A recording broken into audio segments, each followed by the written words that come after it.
আমেরিকার কাছে বিক্রি করে দেওয়ার ষড়যন্ত্র করছে। পৃথিবীর ব্যর্থ যত সংগ্রাম আছে তার ভিতরে অন্যতম হলো জাতিসংঘ। সুপার ফ্রেশ ফর্টিফাইড সয়াবিন তেল, শুরু হোক হেলদি লাইফের জার্নি। আমরা দেখেছি জাতিসংঘের মানবাধিকার কমিশন গাজায় গণহত্যা বন্ধ করতে পারে নাই, জাতিসংঘের মানবাধিকার কমিশন সিরিয়ার গণহত্যা বন্ধ করতে পারে নাই, জাতিসংঘের মানবাধিকার কমিশন ইরাকের গণহত্যা বন্ধ করতে পারে নাই। আমরা দেখেছি পৃথিবীর যুদ্ধ কবলিত যত রাষ্ট্র আছে সেই রাষ্ট্রগুলোকে জাতিসংঘ মানবাধিকার কমিশনের নামে পশ্চিমা এজেন্ডা বাস্তবায়ন করার চেষ্টা করে। ইন্টারিম গভর্নমেন্টকে আমরা স্পষ্ট ভাষায় বলতে চাই, বাংলাদেশে যদি জাতিসংঘের মানবাধিকারের কার্যালয়ের নামে পশ্চিমা এজেন্ডা বাস্তবায়ন করা হয় আবার যুদ্ধ হবে।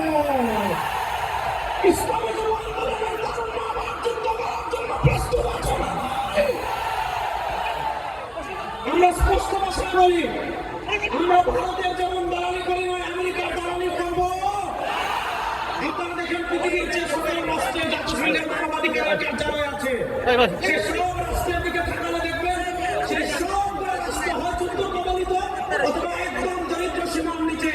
আমরা জানি বাংলাদেশে এখন কোনো যুদ্ধ হচ্ছে না, বাংলাদেশকে আমরা ফ্যাসিবাদ মুক্ত করেছি, আমরা ফ্যাসিবাদ মুক্ত করেছি। আমরা আমাদের দেশ করবো জাতিসংঘের মানবাধিকার কার্যালয়ের নামে ইসলাম বিরোধী কোনো ষড়যন্ত্র যদি করা হয় শেখ হাসিনাও থাকতে পারে না, আপনারাও পারবেন না। দুই নম্বর একটা কথা বলে শুনেন, আমাকে ভালো করে শুনেন। আমাদের বাংলাদেশের 54 বছরের মৌলিক সমস্যা হলো দুইটা। এই দুই সমস্যা, এক সমস্যা আমাদের দেশে 54 বছরে বাঙালি জাতীয়তাবাদের নামে ভারতীয় বয়ান আমদানি করা হয়েছে।